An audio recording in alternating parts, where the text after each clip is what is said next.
Comment tu peux en arriver à devoir 30 millions aux impôts? C'est-à-dire à partir de quel montant ton dossier clignote en rouge? Dans cette vidéo, Walidia compare sa propre dette fiscale de 500 balles aux 30 millions d'euros dus par Johnny Hallyday, s'interrogeant sur la clémence du Trésor public. Bon visionnage et pensez à vous abonner. Ah là là. Le petit groupuscule Meury-Sophie, l'anti-CNews, Pascal Profop de France Inter, vous êtes content de vous, hein? Regardez ce qu'on dit de la première radio de France. Si vous voulez, il y règne à France Inter un sectarisme qui n'existe pas ailleurs. Ouais, si c'est Zemmour qui le dit, c'est forcément vrai, d'accord? Hein, le mec pourrait te vendre le concept de stérilité héréditaire sans cligner des yeux. Donc vraiment, il faut le croire. Vous m'avez mis en galère, les gars. À cause de vous, je suis une gauchiasse. Ça y est, c'est officiel. Alors que je suis même pas de gauche. Hein, j'ai été de gauche, comme tout le monde, jusqu'à Manuel Valls, tu vois. Mais après la démolition, tu restes pas planté dans les gravats. La gauche, elle est morte, ok, percutée par un chauffard bedonnant en scooter. Alors moi, je suis désolé, mais ça, c'était pas écrit dans mon contrat du tout. Hein. D'ailleurs, j'ai pas de contrat. Va falloir régler ça. Parce que là, l'autre Meurice, l'a payé 250 balles par chronique pour se balader dans la rue et tenir le crachoir à des nostalgiques de Pétain. T'es fier? Hein? Quand je vois combien tu touches, je me sens tellement sous-payé, j'ai l'impression d'être une femme. Hein, oui, oh, ça va, Charlie, ne faites pas semblant d'être concerné. Hein, ça touche un salaire d'aide-soignant par semaine. C'est même pas foutu d'envoyer les jingles correctement. Et ça se prend pour Olympe de Gouges. Hein?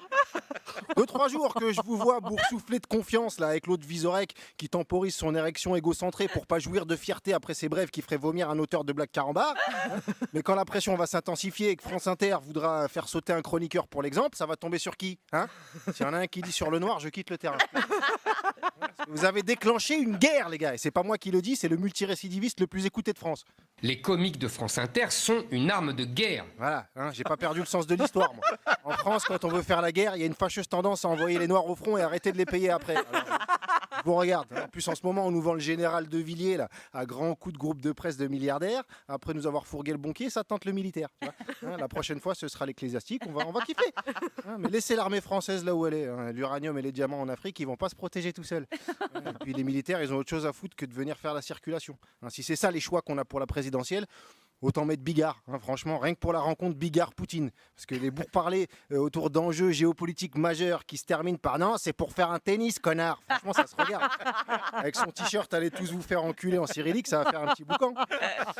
Avec vos conneries, vous êtes à deux doigts de me faire culpabiliser d'être rémunéré par le contribuable. Hein, c'est toujours pas moi qui le dis. Parce que c'est notre argent qui les finance. Et ça finance une idéologie. Ouais, bon, ça m'a fait un peu culpabiliser, mais après, depuis que j'ai appris que Johnny Hallyday aurait laissé une dette fiscale de 30 millions d'euros, ça m'a permis de relativiser la sacralisation de l'argent public. Hein. Comment tu peux en arriver à devoir 30 millions aux impôts? C'est-à-dire à partir de quel montant ton dossier clignote en rouge au Trésor public? C'est-à-dire, moi, quand je leur dois 500 balles, c'est lettre de relance, mise en demeure, saisie sur salaire avec un huissier qui dort dans mon lit. Mais lui, il a pu faire des reportages avec ses 5 villas et ses 50 motos tranquillou, tout en devant à l'État l'équivalent du pied gauche de Mbappé. C'est possible, ça? Non, parce que moi, j'aurais pas dû faire humoriste, j'aurais dû faire chanteur. Hein. Apparemment, ça donne droit à un crédit d'impôt. Je me suis trompé de métier. Alors, je suis pas jaloux de la réussite, comme on dit souvent. Hein. Sauf si ta réussite, ça nous coûte le prix d'un hôpital. Là, je regarde. Parce que moi, je suis payé 115 € net par chronique. J'en fais une tous les 10 jours. Ça en fait une trentaine par an. Pour que je fasse un trou de 30 millions dans le budget national, il faudrait que je travaille à France Inter pendant 8695 ans. C'est-à-dire, c'est à 2 ans près, c'est l'âge de départ à la retraite voulu par le MEDEF. Hein. C'est à peu près ça. Mais bon, 8695 ans, il n'y aura plus de France Inter. Il n'y aura même plus la France. Il n'y aura même plus la Terre. Il n'y aura plus que Michel Drucker qui flotte dans l'espace. Bah alors, ils sont où les autres? Où? Je m'implique trop émotionnellement. Déjà qu'à cause du confinement, mon état de santé et mon état physique, c'est une catastrophe. Là, j'en suis à un point. Si je crache du sang, ça veut dire que je vais mieux. Je suis foutu. Même le vaccin, j'y crois plus. Je ne sais pas s'il soignera la population. En tout cas, il soigne bien les actionnaires. Mais si tu es méfiant quand je spécule, comment veux-tu que je t'injecte mes nanoparticules? Ça marche aussi avec comment tu veux que je t'encule, mais ça manquait de classe. D'ailleurs, à propos de sodomie...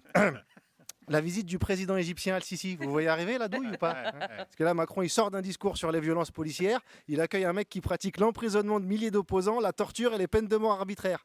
Donc clairement, les vidéos de CRS qui mettent des chassés dans des grands-mères, tu me feras pas croire que ça lui fait verser une larmichette. Parce que Al-Sisi, question, il vient prendre conseil ou il vient en donner? C'est juste pour avoir une idée de notre futur. Parce que, je sais, il faut bien qu'on vende des armes, puisqu'on les fabrique, on va quand même pas s'en servir entre nous, on n'est pas des Américains, mais c'est là que j'ai compris que j'ai vieilli. Parce que voir un président français dérouler le tapis rouge à un dictateur africain, bah, c'est plus une nouveauté pour moi. Hein, ça me rappelle Chirac, Hollande, Sarkozy, dont le procès finira dans 2 siècles à peu près, le temps que ça parte en appel, en contre-appel, en cassation, en contre-Uno, en contre-Kems, tout ce que tu veux. Hein, c'est quand même marrant, tout ce petit monde, pendant des années, il dénonce une justice laxiste, trop indulgente avec les délinquants, et dès qu'ils ont un procès sur la gueule, je suis victime d'un acharnement judiciaire sans précédent. Ouin ouin, c'est une cabale. Ouin ouin ouin. Hein, il y a beaucoup de ouin ouin dans leur truc. Des années de battage médiatique, de revirement, de name dropping, de stratégie, de bouquins pour qu'à l'arrivée, sa ligne de défense ce soit, je vous jure, sur la tête de ma mère, j'ai rien fait. C'est léger comme plaidoirie, vraiment. Enfin bref, j'arrête avec la politique. C'est ma dernière chronique de l'année et on se retrouve en 2021 si Dieu, le vaccin et Jean Castex le veulent bien. Walidia. Pensez à vous abonner.